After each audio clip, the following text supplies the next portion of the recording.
Years, we've helped hundreds of thousands of businesses simplify payment. Foley Trust Cement Acquisition Corp. 2 or BFT found a sleeping unicorn to combine with at implied enterprise value of $9 billion in Paysafe, which later on to be traded as PSFE at New York Stock Exchange. Accordingly, Paysafe is a leading global payments provider which focuses on digital commerce and iGaming. Paysafe has niche in digital wallet and online cash solutions, making Paysafe a fully integrated payment provider just like PayPal. In like manner, it has competitive advantage on risk management while having 4 areas of leadership when compared to Canadian payment processor Novi, which also having a platform on e-gambling or iGaming with Bet365 under its belt.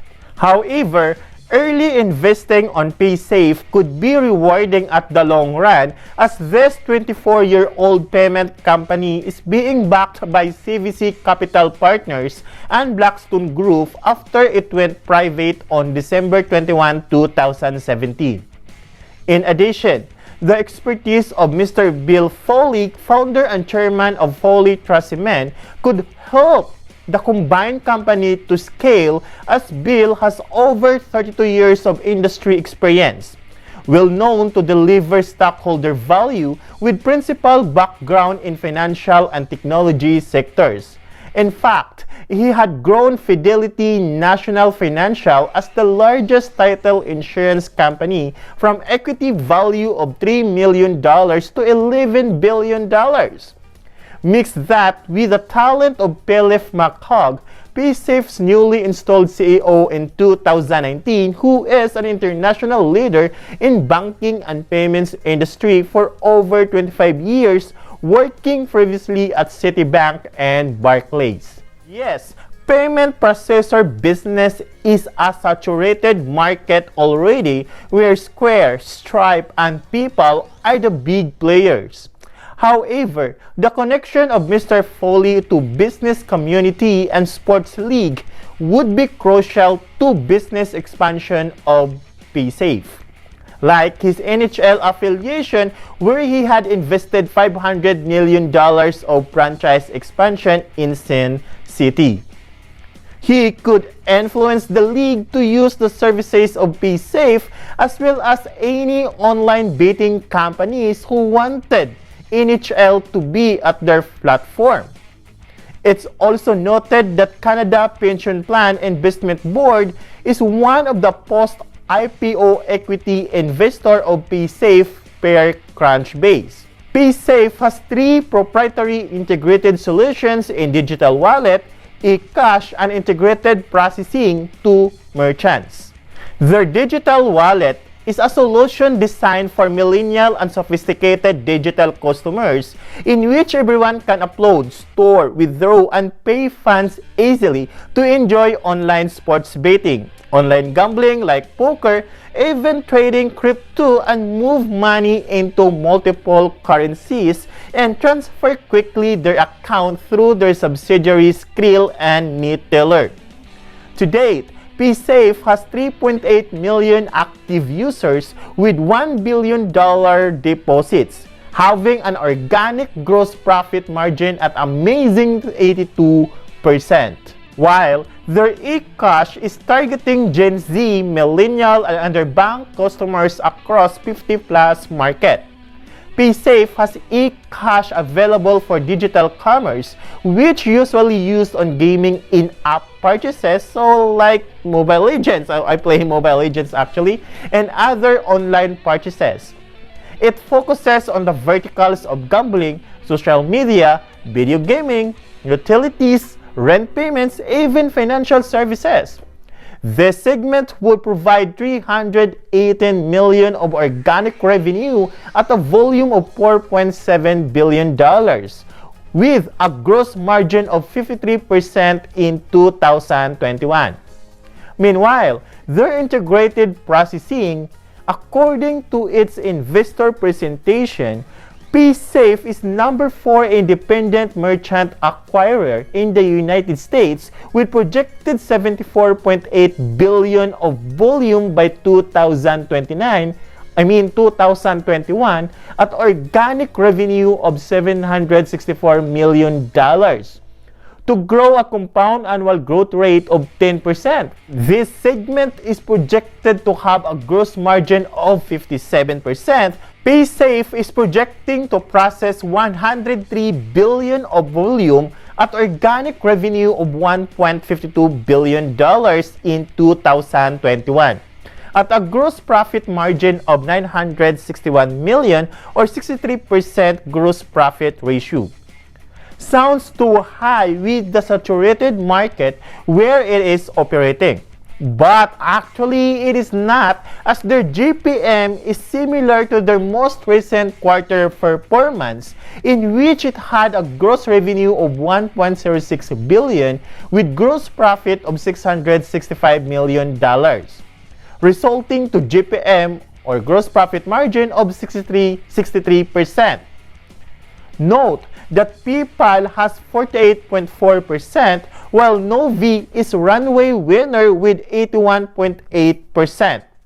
However, their 2021 projection makes me to conclude that they had been conservative with their revenue guidance, which may result to favorable analyst feedback that could cause the stock price to increase, therefore providing stockholders value. Seeing its consolidated statement of financial position or balance sheet, it shows to us that it has a cash and cash equivalents of 298.8 million and 1.2 billion of accounts receivable and restricted cash. So for me, this AR is too big. This is too high, which is approximately 5 times over their cash and cash equivalents. So they have to work on it very hard. While their current assets is 2 billion at current liabilities of 1.64 billion, resulting to current ratio of 1.22, lower than the normal average of 2:1.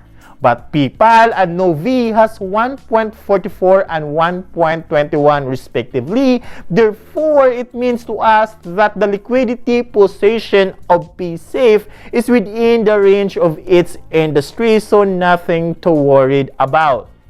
But actually, one thing that worries me about PSafe is their debt to equity ratio, which is 2.73. Very under than Novi's 0.42, though almost the same on PayPal's 2.57. This is something that PSafe has to work harder, although this ratio will be improved significantly after capital injection by BFT. This might be the reason why PSafe had decided the direction of SPAC, the health of their balance sheet, which their fundamentals need some improvements, notably debt to equity, in which Novi is the leader having a strong balance sheet. Likewise, PSafe is IPO ready with their leadership position in most areas as payment provider, particularly the niche on risk management and two-headed network and high gross margin, as well as positive operating cash flow. PSafe might be valued over $20 per share, knowing that Novi is priced at $26 per share during its IPO on September 2020. Although I understand that given that Novi has a strong balance sheet and having that 80% gross profit margin. I'm using TIKR terminal on my investment research or stock analysis, in which you can analyze easily its fundamentals, valuation, analyst estimates, call transcripts, company news, and market news. You can also build your watch list and track your investment gurus. Try it for free, guys, by clicking the link at the description below. With that being said, is BFT or PSFE stock a buy? This industry is red hot even before we had a pandemic. Personally speaking, PSafe is IPO-ready company. Merging it with a SPAC gives us the opportunity to buy it at cheaper price, as PSafe has total addressable market of 58 trillion with digitized cash and APMs being one of the leaders in e-commerce and integrated commerce and iGaming. We all know that iGaming or e-gambling or esports is a young industry. PSafe grows at consistent double digit.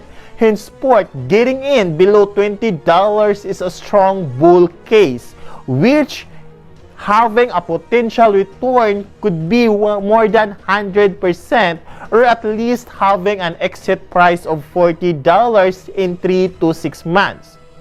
It could reach to 3 digits when holding it long term. Long term, let's say 4 to 5 years or more than 5 years. Note that to date, Novi stock price had increased to 55%, while Square and PayPal had increased by 257 and 118% respectively. Personally, I missed this stock at below $15 on the date or on the day of the announcement of business combination because of my hectic schedule on my CPA review. I'm watching Novi to fall below $30, but it doesn't or it didn't fall back. Henceforth, once I able to free up some capital from my other positions, I certainly buy BFT for 100 of shares, holding it long term. All for today, guys. So if you like this video and you find it helpful, then please click that subscribe button and that like button. Also, hit your notification bell so you'll be keep updated on my upcoming videos. Please remember that I'm dropping a video once or twice a week.